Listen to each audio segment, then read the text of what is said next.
Hello, everyone, and welcome to today's webinar, TSH and Thyroid Function Tests, Why Their Performance Matters. I'm Susie Valdez of LabRoots, and I will be your moderator for today's event. Today's educational web seminar is presented by LabRoots and brought to you by Abbott. To learn more, visit them at corelaboratory.abbott. Now, we encourage you to participate today by submitting as many questions as you want during the presentation. To do so, simply type them into the Ask a Question box and click Send. We'll answer as many questions as we have time for at the end of the presentation. You may also submit any technical issues here as well if you have any trouble hearing or seeing this presentation. I'd now like to welcome our speakers. First, Dr. Dražen Huić, Director of Clinical Department of Nuclear Medicine and Radiation at University Clinical Hospital in Zagreb. And he's the Professor of Nuclear Medicine at Medical University in Zagreb and President of the Croatian Society of Nuclear Medicine. Joining him today is Mr. Finlay MacKenzie, the Director and Consultant of Clinical Scientists at UK NEQAS and organizer of the UK NEQAS for thyroid hormones. Gentlemen, welcome to both of you. Dr. Huić, you may now begin your presentation. So thank you very much for your kind introduction. I'm really glad to join this webinar today from the side of a clinician who is doing a lot of thyroid patients and a lot of thyroid studies. I would like to say how much it is important for us in the routine work your TSH measurement in the secondary care in hospitals. Just to say a few words about my department. It's Department of Nuclear Medicine and Radiation Protection at University Hospital Center Zagreb. This is the largest nuclear medicine in Croatia. And as you know, in Central Europe and Germany, Austria, and Italy, the thyroid diseases are very often in the hands of the nuclear medicine physicians. The department is established in 1959. It is 85 people staff. We do a lot of thyroid ultrasound study per year, about 10,000, a lot of fine needle aspiration biopsy, and we are the largest PET-CT center in Croatia with about 3,500 studies doing per year. We are open 7 days for 24 hours for emergency imaging and for radiation protection. And of course, we have the highest number of thyroid patients in Croatia. Me, as a clinician, as a nuclear medicine physician, and my colleagues, we are very connected with biochemistry labs, especially in the field of PET-CT, where we are doing FDG, choline, DOPA, flutemetamol, gallium-68 PSMI, gallium-68 DOTA-8, and we are always looking for the tumor markers. When we have some tumor marker increase, we choose the different kind of the test for those patients. And we are very lucky to have in our department also the thyroid lab with a lot of staff who are doing a great job every day and many patients per year. Of course, the highest number of tests we are doing by TSH, and there are a lot of other studies we are doing for thyroid and the parathyroid imaging. So the chemistry team is joined with the physics team in one sub-department. And our reliance on the laboratory is really critical. So we have everyday morning meetings and discuss each case in a details. So it's very convenient when you have also biochemists together with you in a team, and you can see what is the best choice for your patients. So a few words about thyroid and thyroid hormone status. We know that we have euthyroidism, when the thyroid function normally, hypothyroidism with its decreased function, hyperthyroidism, increased function of the thyroid. And the critical hormone in all palette of hormones we can measure is definitely thyroid stimulating hormone. And there are, of course, the others, T3, T4, antibodies against against various parts of the thyroid, clinical exam and thyroid ultrasound. What if I have to choose one, I would choose TSH, which should be really accurate. There are some daily variation in TSH, and there are some variation in gender, and also regarding fasting and not fasting patients. But since the blood samples are usually taken in the morning, so there are not such big variations in the morning. It's maybe 0.5 variation in one lab. And accurate TSH measurement is the basis for the critical decision in patient management. So what is the clinical utility in different clinical settings? So we use it in diagnostic of the disease, in the treatment, and the treatment monitoring, post-treatment monitoring, and also it's very critical in a pregnancy, and it's very important to have it accurate. I will show and I will share with you some patient cases from my daily practice, and we will talk a few words about hypothyroidism, hyperthyroidism, thyroid nodule, thyroid cancer, pregnancy, subacute thyroiditis, and post-COVID-19 changes in patients with the thyroid function. In hypothyroidism, the clinic is very simple, and we have one real medicine. It's a levothyroxine, which is actually the hormone that thyroid produced. And the only one which is important in follow-up of those patients who are already on therapy is TSH. Of course, there is also subclinical hypothyroidism, and TSH is increased and the thyroid hormones are normal. And we will decide according to the TSH value and the clinical settings and the age of the patients, which patients will be treated or the other which will not be treated. What is the problem? The problem is what we can see in these days, that some studies and some labs have firstly increased TSH value. In that case, if this is the only one hormone which is determined, the further diagnostics and expenses are increasing. You should do antibodies or the other hormones, thyroid hormones. You should perform thyroid ultrasound and clinical examinations.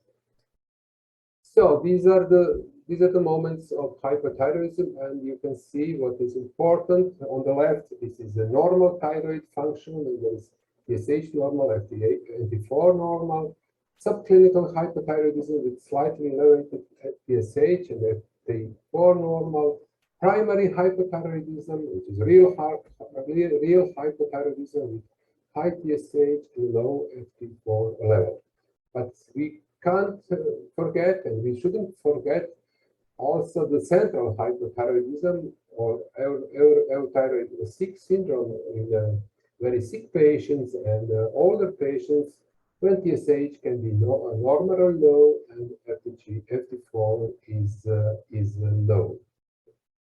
So there are some cases I would like to share with you. And these are patients who are already on the therapy, and this is female, 73 years, more than 30 years with a stable disease. She is receiving 100 micrograms levothyroxine supplementation daily, and TSH was always in a normal range, and she hadn't symptoms of hypothyroidism in our ambulance. But this is interesting because this is the same lab, and you will see they changed the method of measuring TSH in 3 months. And firstly, it was increased 6.9. And according to this measurement, the dose should be increased, but there are no any signs of metabolic hypothyroidism. So we decide not to increase the dose. And the lab, they changed the method of the measurement of TSH, and actually TSH was normal. Of course, she has increased value of thyroid antibodies because, it's autoimmune disease. So The second case is also female, 64, also receiving 100 levothyroxine supplementation daily, and TSH was for years in a normal range, no symptoms of hypothyroidism in a consulting room. But she went to the other lab. You know that besides secondary labs, we have secondary hospital labs. We have also many primary labs, many private labs, which are not so good controlled. And she had also increased the value of TSH, which is 6.54. And we decided to check this value in our lab. And TSH was actually normal, it was 3.79. So she continued to take the same dose of levothyroxine as a daily supplementation. So there are plenty of patients like this. Again, 69 years, also 100 levothyroxine, also increased the value in a primary lab, but TSH measurement in our department was completely normal. So sometimes we call those labs and we said, okay, you have false high TSH value. Can you do something? And it is very difficult because sometimes they have very hard contracts with various firms, and they are not able to change the method so easily and so fastly. The other patient is a female, 77 years, after a lobectomy because of follicular adenoma, 1987, and for years she was free. She was with normal hormone rate, and actually she again changed the lab, and TSH was 7.53. And we again rechecked this TSH value and obtained 2.48, so completely normal ranged TSH. So she didn't start levothyroxine supplementation therapy. Again, one patient with a 46-year-old female, again 100 micrograms, and the weekends 125. Again, increased TSH value in the primary institution, again normal in our department, so we continue the same therapy. So there, I have on Monday, I have consulting room for thyroid patients. I have usually about 30 or 35 patients that day, and usually 1, 2, or 3 patients had falsely increased value of TSH, which can be very, very confusing. Again, no evidence of thyroid disease, just checking the TSH value in primary institution, again 7.12, and in our department it was 3.37. So beside TSH, her primary doctor decided to check again thyroid hormones and antibodies, and okay, she had positive antibodies on thyroglobulin, but still she's in euthyroid style. So what is about the costs and economics in those patients? So the cost of determination of TSH in my department is a 6.5 euro. But if you have falsely increased TSH value, so the next steps and the next cost will be including clinical exam and very often ultrasound of thyroid, will produce the cost per patient, which will be more than 100 euros. So you can imagine if you have a lab with all time false increased TSH, what will be the cost for the health insurance and the health system. So a few words about hyperthyroidism. It's usually autoimmune disease. It's most often morbus bazital, or it can be also toxic adenoma and toxic multinodular goiter.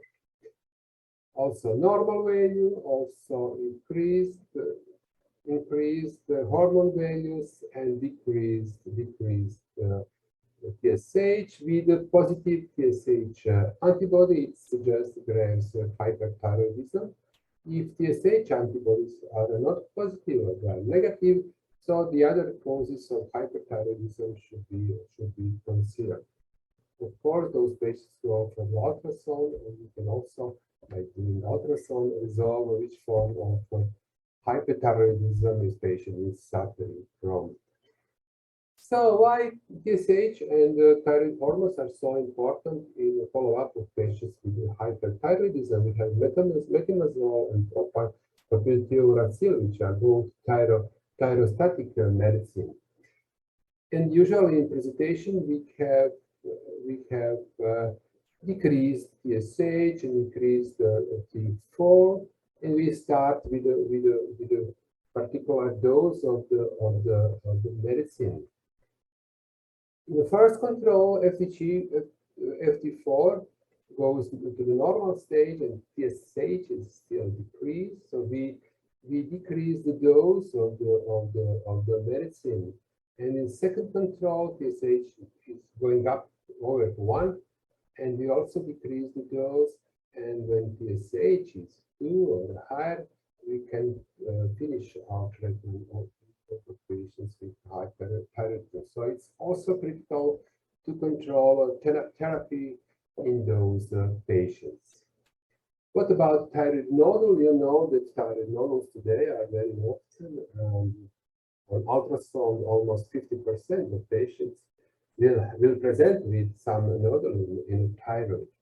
So it's also critical to determine TSH value before further diagnostics, because if it is decreased, you should go for the scintigraphy with diffusion 99M technique.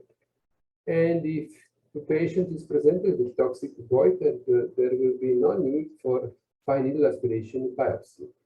If TSH is normal or increased, the further we will go with sonography and probably fine needle aspiration biopsy. So this is the how it goes with single thyroid after the surgery. If we find something suspicion with cytology. In a thyroid cancer, we have a lot of thyroid cancer patients, maybe 2 new patients per week. In follow-up, we had hundreds of patients. And after total thyroidectomy and before thyroid treatment, we perform ablation of thyroid remnant by using iodine 131. And TSH measurement is also critical. This value should be higher than 30.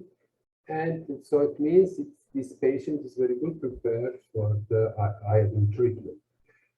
And first years after surgery, TSH must be in a very, very low range between 0.3 and 1, because then we have lesser probability of cancer recurrence. And we have a really very sensitive and reliable method to have such a patients in a TSH value in so narrow range of lower normal value. And in patients with papillary and follicular thyroid cancer, so-called well-differentiated thyroid cancer, most important to measure in follow-up are again TSH, thyroglobulin, and the thyroglobulin antibodies.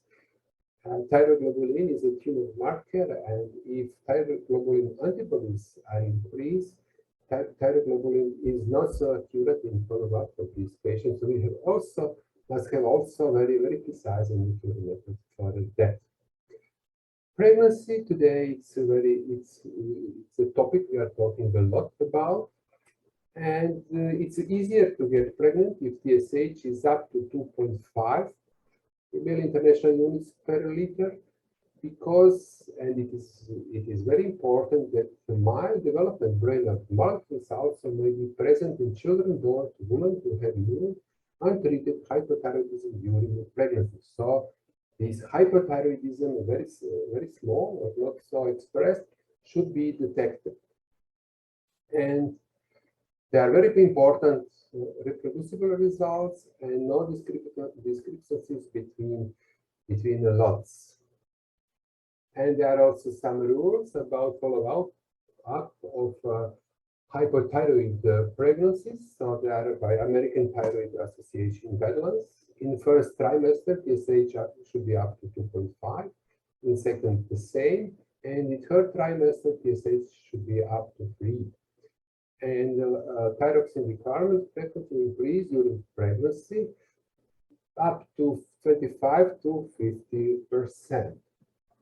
And should be determined, TSH should be determined in the start of the pregnancy, almost in all pregnant women. And this is one example to show you one pregnant patient in the 21st week of the pregnancy receiving 25 micrograms of levothyroxine per day. She went in one lab with very increased TSH, 7.7. In our house, it was 3.28. So still, it is not perfect. But in this case, the therapy would be increased from 25 every day. So she would receive like 50 per day. But in this case, it's enough to increase the dose 1 or even only 2 days per week. And we will gain the goal of 2.5 TSH value. Subacute thyroiditis, the prevent, it's very painful and confusing disease. And in the first stage, TSH is decreased. In the second stage of the patient follow-up, TSH is increased. And finally, 95% of patients, TSH in a normal range. So it's also very important to have acute measurement of TSH. It looks like there is an increase of the patients with subacute thyroiditis after the COVID-19 era. And there are two variety of the disease. There is painless variety with significant thyrotoxic symptoms, more commonly soon after recovery from COVID-19. And there is the other variety, which is painful, which predominantly occurs long-time recovery from COVID-19.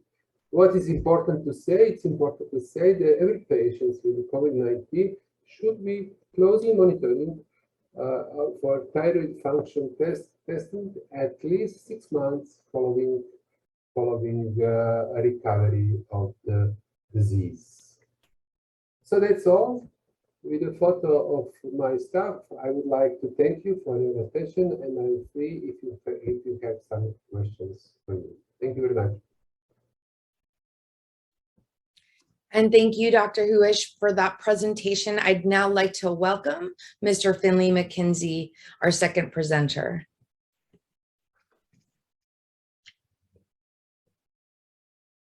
Hello, my name is Finlay MacKenzie, and I work at Birmingham Quality, UK NEQAS, which is part of University Hospitals Birmingham NHS Foundation Trust. It's a great pleasure to be here today to try and tell you what's going on in the state of play of measuring thyroid hormones in hospital laboratories. Now, I've been working with the external quality assessment of thyroid hormones since 1987. I've used examples from the present day, but I've also unashamedly used some very old data to make some specific points that might not be clear to current laboratorians. So back in the day, TSH was just becoming good enough to be able to distinguish between normal and low suppressed values. Second generation immunometric systems, almost exclusively IRMA radioactive systems, were good enough to measure down to about 0.1 milliunits per litre, but couldn't really tell if TSH was fully suppressed. Likewise, free hormones were just beginning to be available in routine use, and total T4, total T3 were still very much in the majority. There were simple analog free hormones available, but there's much debate at this time, most notably from Roger Ekins on the validity of these assays, notwithstanding that they did give good clinical information. This is a very simple background for those of you who may not be aware of EQA. EQA, there's another word that is used for proficiency testing. EQA is more value added, I would imagine, and wouldn't use them as synonyms. But essentially what we've got is that the EQA Organising Centre sends out specimens to all their participants. They do the analysis, return the results back to us. We do some more statistical analysis and send out a personalized report. The laboratory can then review their data and we can review the overall picture, and so that the loop continues. So EQA is a retrospective assessment of quality where identical specimens are analysed by lots of laboratories over a wide geography over a short time frame. The results from our participants are compared to the correct answer, and often for some things the correct answer is a difficult concept, and certainly for things like free T4, the concept of the truth and best estimate of the truth are a bit variable. Now, EQA is an independent assessment of quality and is an essential component of any accredited laboratory's governance systems. And EQA can not only assess laboratory performance, but in addition, effective EQA should assess the performance of the in vitro diagnostic and examination procedures, the so-called post-market surveillance. So that is looking to see how good the various kits in use are actually performing. So here's a little bit of history, going back to the little graph on the top left there, that's showing the use of the different analytes. And when I first started back in 1987, total T4 was still in use. Up to about 150 or more people seem to measure T4, total T4 than TSH. Over the years, the number of laboratories measuring total hormones has decreased. The number of laboratories measuring free hormones has increased. And obviously the growth in TSH has been constant and over the time period. The immunoassays at the beginning were all radioactive. And again, over the years, there's been a move towards non-isotopic systems. On the right-hand side, we've got the situation going from 1990 to 1994 as to what the test repertoires were. Now, this is the repertoire that a laboratory might offer. It's not exactly the same as the testing strategy, which I'll go into in a minute. But if you look there at 1990, we had over half the laboratories still had total T4 as part of their the repertoire that they would offer their clinical colleagues. And in the UK today, we have the grand total of 6 laboratories measuring total T4. And they are done probably in specialist centres looking at some very odd cases. So as part of the work that I do as part of the external quality assessment scheme, we occasionally ask participants all sorts of things. And this particular example is looking to see what a laboratory might do if they received a request in their laboratory, which was from a GP, a primary care physician, sent the specimen in with a scenario of query hypothyroid. And the question would be is, what tests would you do? And now there's various theories on this, and over the years lots of people have made categorical statements as to what's been happening. And again, it was a bit of a surprise that what we found out was actually happening on the ground. Essentially, looking at the data, there is essentially a 50-50 split, ignoring some of the more esoteric approaches, that people will either do TSH only or TSH and free T4 together. And that's what you would be getting here. This is looking at 280 responses from the UK and in its local environs. So that's a reasonable number to be sure that this is a representative number. So this is looking to see what was like with hypothyroid.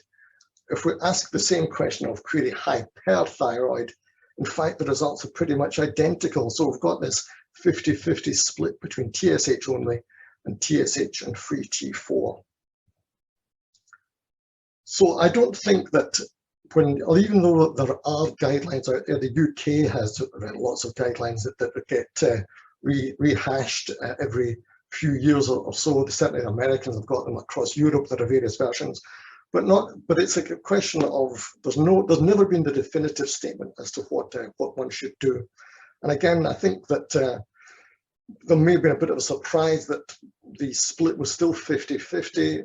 Today, with money concerns, that often the experts or the self-proclaimed experts would be asserting that TSH on its own is the way that things are going. But certainly the data that I have here from a couple of years ago was essentially a 50-50 split. was also surprised about the same approaches being used for both query hyper and query hypo, but I assumed that the cascade or add-on tests would differ despite the fact that the frontline testing is the same for both categories. So this is just a bit of a report from one of my distributions where we send out 3 specimens to every laboratory every month. So it's essentially 11 distributions per year, 33 data points per year. And this would be an example of what we might see for TSH. We've got about 435 laboratories return their results. This is a normal euthyroid pool. It's just human serum off the clot mixed together and to get the volume that we require. And a mil or so is sent out to each laboratory to analyze. And you can see there that there's quite a spread of results there. It goes from about 1.3 up to 2.2. And there are distinct method differences there. And we've got, in this particular example, I tend not to use specific names of manufacturers. If some slip out, it's only because it's in the public domain rather than me saying one method is better than another method for the purposes of this talk. But we have results that the method means can be as low as 1.55 and as high as, say, 2. So that's quite a spread there. Now, if we ask laboratories what they do in terms of their reference intervals, and again, we've done this is data from 2018. I'm currently doing something for the Association of Clinical Biochemists. Even as we speak, there's a further questionnaire being devised. But this is just looking to see what laboratories did, what their reference intervals were for TSH. We'll ignore the manufacturer's names, let's just call them by the colors.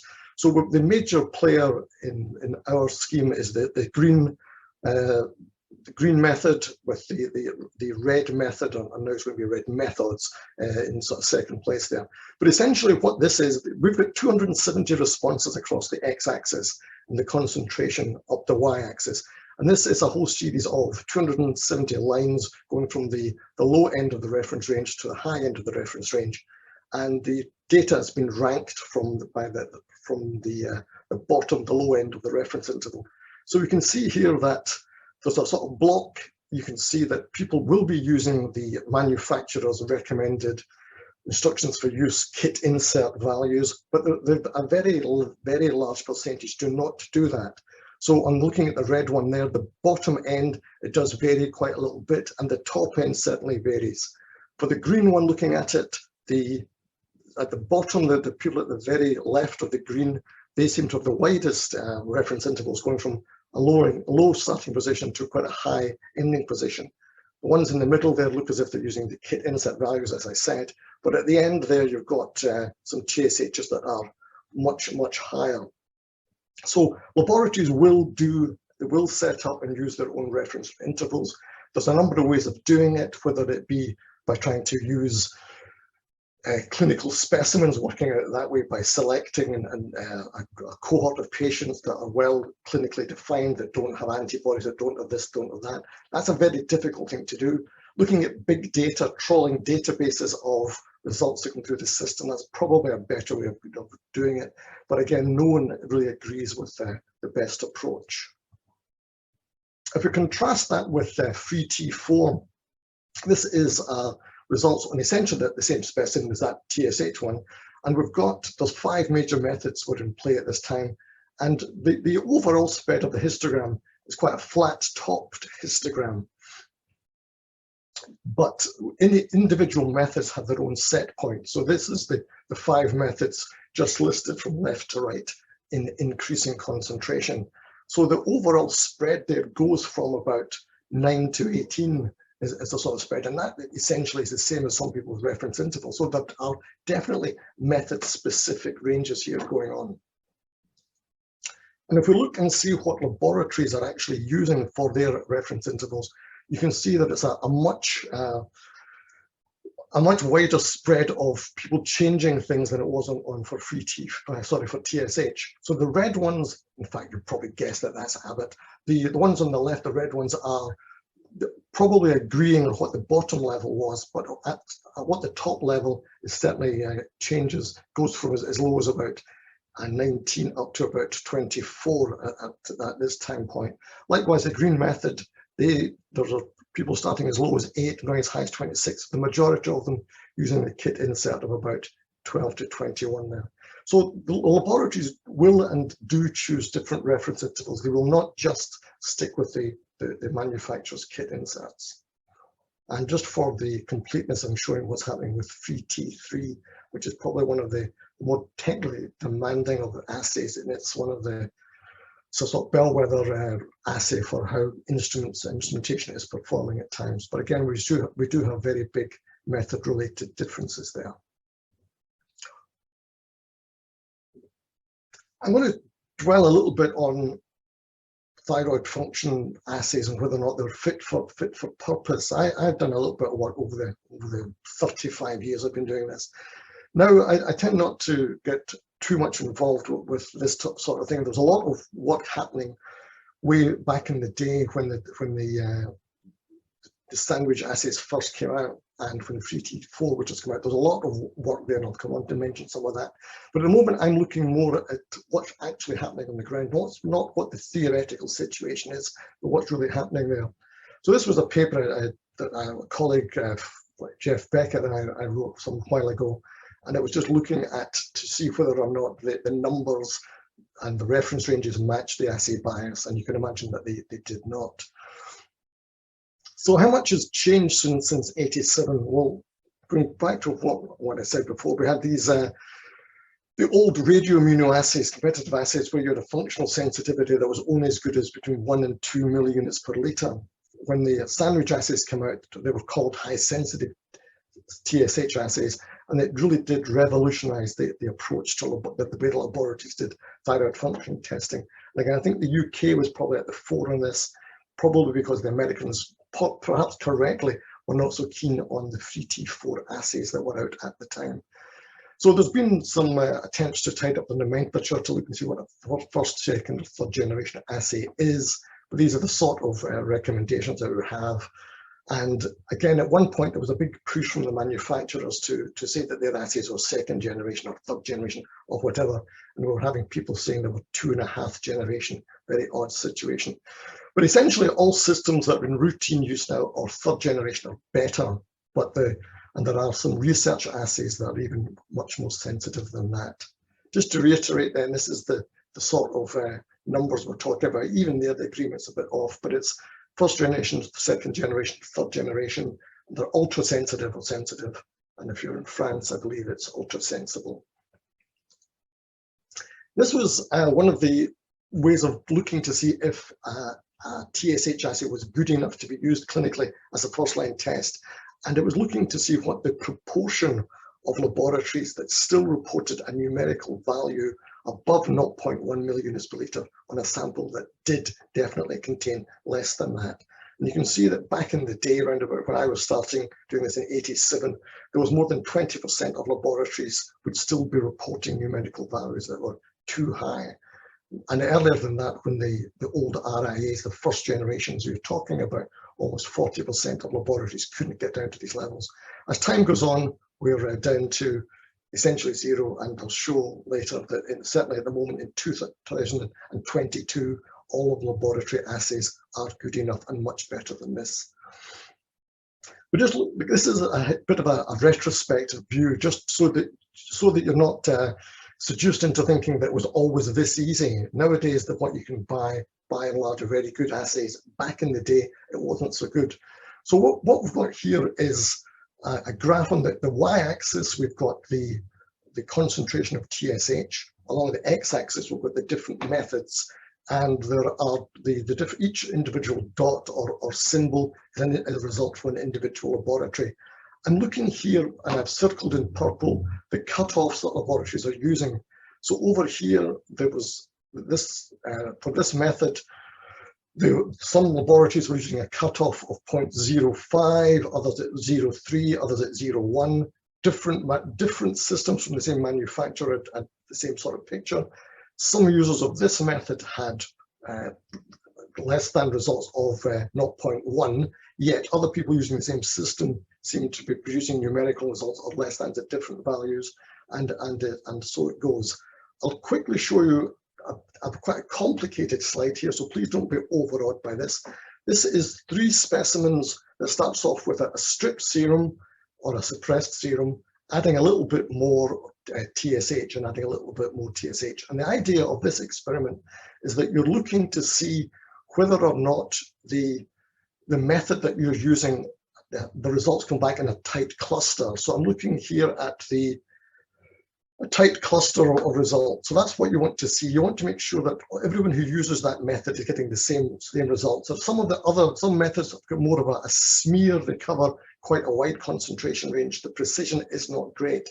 So you want to be able to make sure that the method you're using, you're in with the tight cluster of results, and that you can differentiate between relatively small amounts of TSH, whether that small amount of TSH you've added by adding in a small proportion of euthyroid serum, or you've spiked in some international standard or other isoform of TSH. Just for the record, where we are just recently, this was in 2019, the last time we did something like this, and it was a hyperthyroid serum, and every laboratory, irrespective of which method they used, had reported less than results. I think the highest value we got was about 0.02 or something. So all of the methodologies are now really good, and again, the laboratories that are using cutoffs as high as that, the systems they're using are actually better than that, and they could have a lower detection limit on their assay system. In general terms, this is what the majority of my reports to my participants look like, and this is one for TSH. And I don't want to get into the whole way the statistical analysis does, but the idea would be that you'd like to think that your assay had 0 bias and was always very consistent in that bias. So you want to be at the 0 point on the graph. That's where you want to be. And these are the different domains that the different systems have. So some assays have got a slight negative bias, some have got a slight positive bias, some have got a low or a good consistency of bias, some are less good. So that's the sort of snapshot picture that we can see today. Now that's what it would be like, say, this is current data from May 2022. But if we were to look at what the trend data was for the last 5 years, that's what this data is. Each one of these individual data points here is a summation, in fact, of the last 6 months. So it's a rolling average, and it's looking at a long time period. But the upshot is that you can see that not all assays run perfectly flat over the years. Some assays have run with a negative bias, but for a period of about a year, the negative bias is even more so than it usually is. Some assays go back up and then level out again. Some stay flat and go up. And it's important that clinicians and laboratories know that there is this flux in the way that that methods change over time. If you look for TSH there, we're looking at what the method bias is against the target value. I've drawn these just up to 6 milliunits per litre, but you can see that some methodologies have got start off with a marked negative bias at low concentrations, but by the time you get up to about 6, that's evened out. Others start positively biased and even out. So there are definitely method differences there. What I do want to show, and we contrast that with the trend data, was that you might think, well, maybe the trend data is because the target value is moving about, maybe because you're using an overall consensus mean as the target. If the number of users of different methods change, that might influence things. Well, these type of plots here get around that perceived deficiency. And this is looking, for example, on the left, I've got some Abbott data, and it's showing that the Abbott data, when we sent the same physical sample out on 3 occasions, the first 2, they agreed with each other, the third one was lower, and that happened with a range of different physical pools. Right-hand side, different scale admittedly, but this is just showing that other methods are either flat or even slightly go up ever so slightly. So I used an example of something going up to show that it wasn't the material, the TSH going off or being degraded or anything. So this is real data. And you can look at this in the standard Youden plot approach. And this is looking at 2 TSH pools that went out 6 months apart. And the one on the left is essentially a euthyroid specimen with a mean of about 2. The one on the right is more at the sort of high cutoff type levels of 10. And again, the same picture holds true. So the red dots, they're got much lower on the second outing than were in the first. So this shows that this assay did actually change, and the results on the second outing were very different to what they were in the first outing. So it's incumbent upon the manufacturers to make sure that their assays remain robust, consistent over time. Now here's an example of a from method X, a particular manufacturer. I won't name it, but what we've got here is looking at the lot numbers and calibrator numbers that are in use.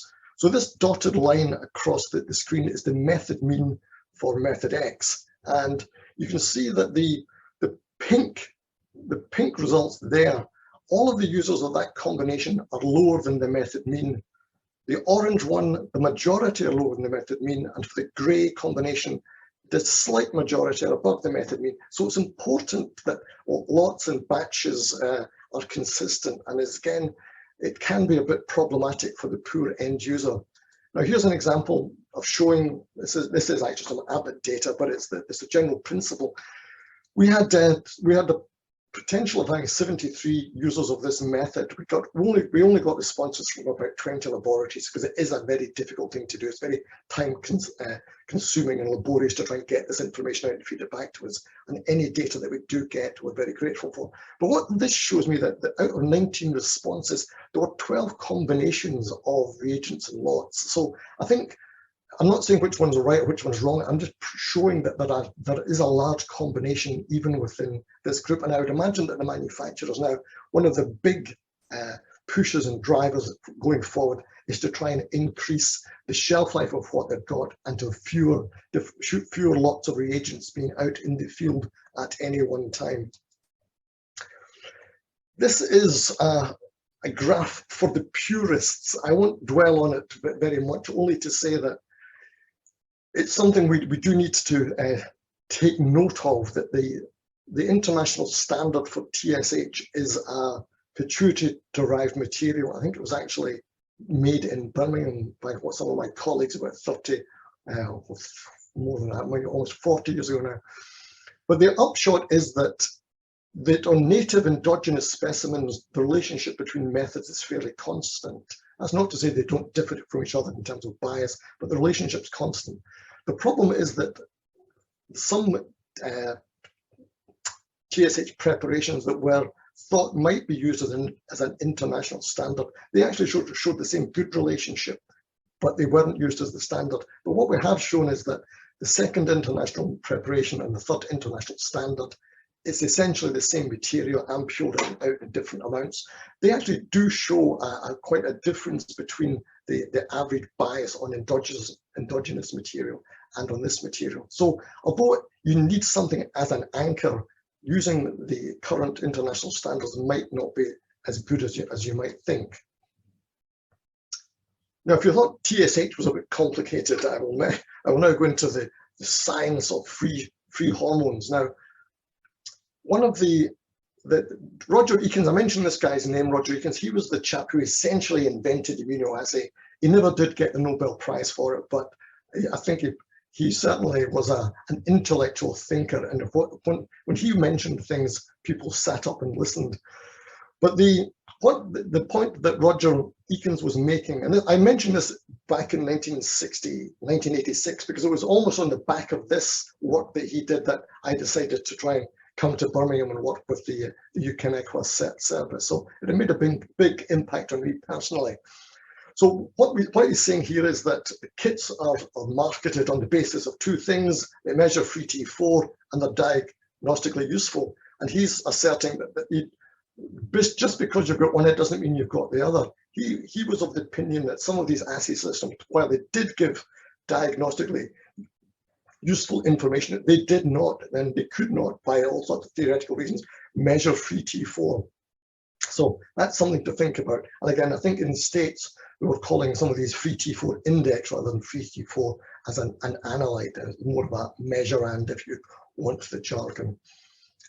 So this is slightly more complicated, and I apologize if it's not something you would be familiar with, but the upshot is that because because the different free T4 methods produce different numerical results, which I showed in those 5 histograms earlier, we cannot use a single target value for all of our laboratories. We have to have a target value that is method specific. So we will compare users of an Abbott system against only other users of an Abbott system, that type of thing.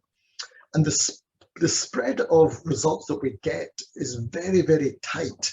And we're seeing that over a 6-month time window, averaging out the percentage biases from 18 different specimens you're challenged with, your bias has to be within plus or minus 5%. And that's quite a tight ask. That would say that if you had a normal, a high normal, perhaps free T4 of 20, if you got a result that was 1 unit out as 19, that would be this 5% out. But overall, it evens out. But the majority, the vast majority of laboratories can meet this 5% limit. And the interquartile range, the middle 50% of laboratories, are better than plus or minus 2.5%. So within individual methods, things are measured well. And this diagram at the bottom right here is showing that for any given method, and this is an Abbott system, the between laboratory agreement is tight and flat. So it's 5% across the concentration range, very, very good. But if you look at what the overall picture would be for an overall consensus mean, the between laboratory agreement gets worse, and it gets worse as the concentration increases.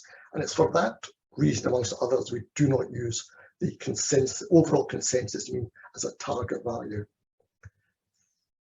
Right, this again, I don't know, I mentioned some of this. I'm not trying to do this to show off. I'm trying to show this that laboratories now almost take things for granted as that you can use the kit as it comes, take it out of the box, put it in your eyes, and everything's fine.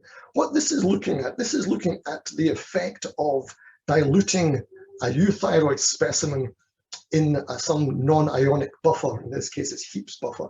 And there's subtle reasons why you would want to use a non-ionic buffer, but just to be completely purist, the idea would be that given that the amount of thyroxine, the amount of binding proteins and the like does get diluted down equally, if you were to dilute a specimen, you should be able to dilute it down, in theory, up to about a 1 in 100 dilution, but that's not including the on-board dilutions. You should be able to certainly do a 1 in 20 dilution, and you should get the same free T4 result.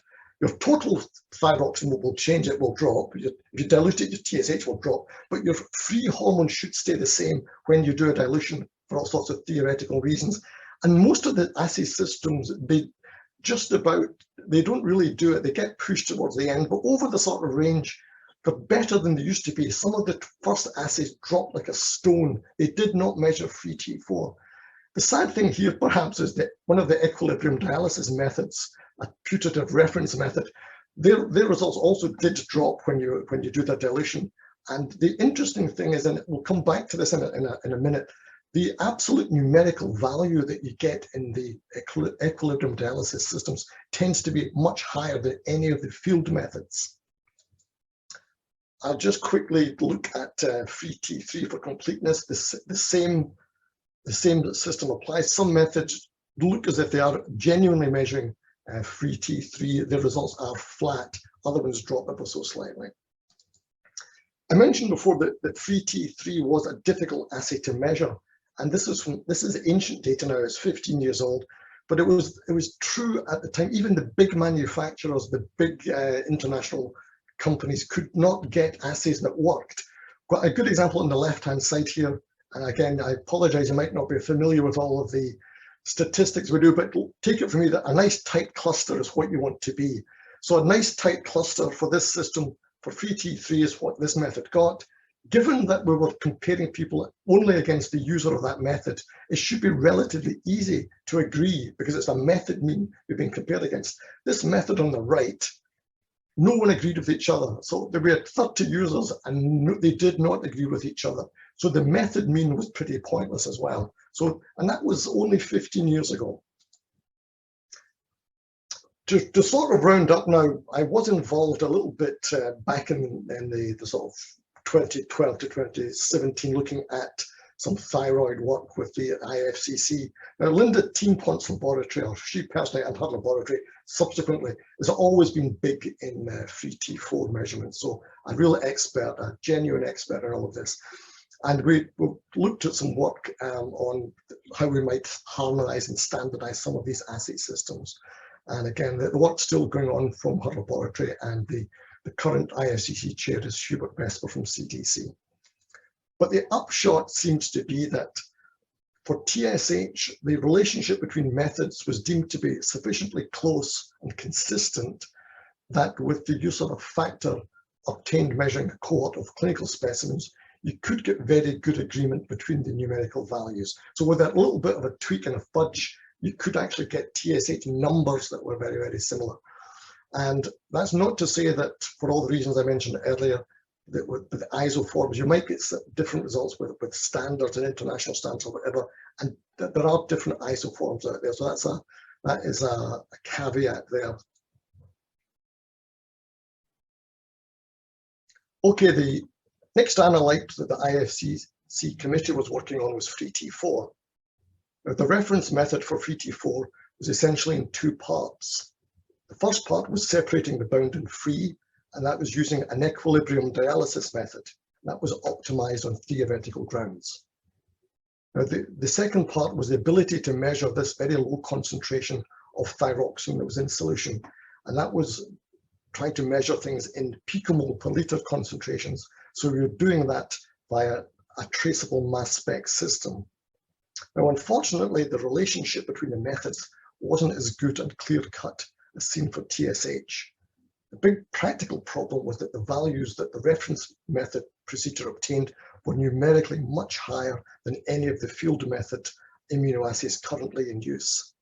So there needs to be some sort of compromise that would need to be put in place, because I don't think if you insisted on using things that were traceable numerically to the to this reference method system, you would not have the support of the thyroid community. It may well be something that can be used to anchor things, but I think the numbers are so entrenched now that it might be difficult to change. So in summary, and I apologize for my very quick and fast Scottish delivery, but the summary is that analytically, TSH assays have never been better, but there are still subtle differences in assay specificities. The standardization is still against a pituitary-derived material that may or not reflect circulating TSH. The biggest challenge for manufacturers in the consistency of their assays. There have been a range of testing strategies in vogue over the years, and pragmatism as much as science has driven this. Laboratories do use their own reference ranges, and there is a push to have age and trimester-specific ranges. And free T4 is a technically demanding analyte or measurand, and it will not be easy to eliminate method differences. Thank you very much. I want to thank you both for that informative presentation, and we will now start the live Q&A portion of this webinar. If you have any questions you'd like to ask, please do so now. Just click on the Ask a Question box located on the far left of your screen, and we'll answer as many questions as we have time for. So let's get started. We already have some great questions coming in. Our first question is for Dr. Huić. What do you think of diagnostic tests from blood as the only reliable way of diagnosing thyroid function? Okay, thank you very much for the question. So they're extremely useful, of course. Yes, we need it, and I think 90–95% we can solve about blood testing. We can see if it is autoimmune disease, we can see if it is hypo or hyperthyroidism, but we can't see all, of course, because we have the several causes of hyperthyroidism, for example. So sometimes we need ultrasound, and sometimes we need thyroid scintigraphy, which is very powerful tool for making difference between various kind of hyperthyroidism. Thank you so much, Dr. Huić. And what is your opinion on the use of TSH for screening healthy population? So we have it already in newborns, we have it in early pregnancy, in female. I would say it would be very useful over 50 years, for example, but we need really accurate method. If the method is not accurate, we will have more problems and we will have more expenses than we need. So I would say yes. Thank you so much. And Mr. MacKenzie, this question is for you. What is your point of view on laboratories establishing their own reference ranges for thyroid tests and others? I suppose I'm in favor of it, of laboratories having to do this. The question, I suppose, is why do they think they can't use the kit inserts? So whether or not it's not representative, in general terms, are not representative for their own population. So there must be a reason to why they don't like the suggested ones. So whether or not they're missing too many patients, they're over referring, there must be a reason why it doesn't quite fit. So to that end, I think it's useful to have reference intervals, certainly in the sort of newborn period, some of the different ages through childhood, and certainly the trimester and pregnancy, and even perhaps very old population. Now, you probably do need to have particular cutoffs to use. So it's a question of, if everyone could really pull together and get some big data out there, you might not need to actually do this. But I think that until and unless you do that, there will certainly be method-specific ones, and even within methods, people will do their own thing. Thank you so much. And I want to thank our audience for these great questions coming in. Dr. Huić, in your practice, do you meet pathological euthyroid? Thyroid patients, they have all normal thyroid function, so there is no any pathology in these clinical settings. But of course, people besides thyroid function, it's important to assess morphology of the thyroid. So we can do ultrasound and we can see some nodules and make final aspiration biopsy. So we can find a lot of thyroid cancer. So it's interesting, but most thyroid cancers that we found in euthyroid patients. So yes, of course, besides, you can find more pathology findings in euthyroid patients as well. Thank you so much. And we have time for a couple of more questions. This one's for you, Dr. Huić. From an economic perspective, which is nowadays a top priority that you also highlighted in your presentation? How often you are facing situation when patients need to be reevaluated due to non-accurate TSH test results? Yes, it's not only me, it's also some other colleagues which meet with this problem. So in my consulting room, if I have per day, for example, 30 or 35 patients, I have 2 or 3 patients in which I have to check out what is the real TSH value. So I would say about 5 or 6% of the patients will need reassessment of TSH. Thank you so much. And Mr. MacKenzie, our final question goes to you. Is standardization the way to go? I think in general terms, for a whole range of analytes across a whole load of conditions, yes, some sort of standardization, harmonization is the way to go.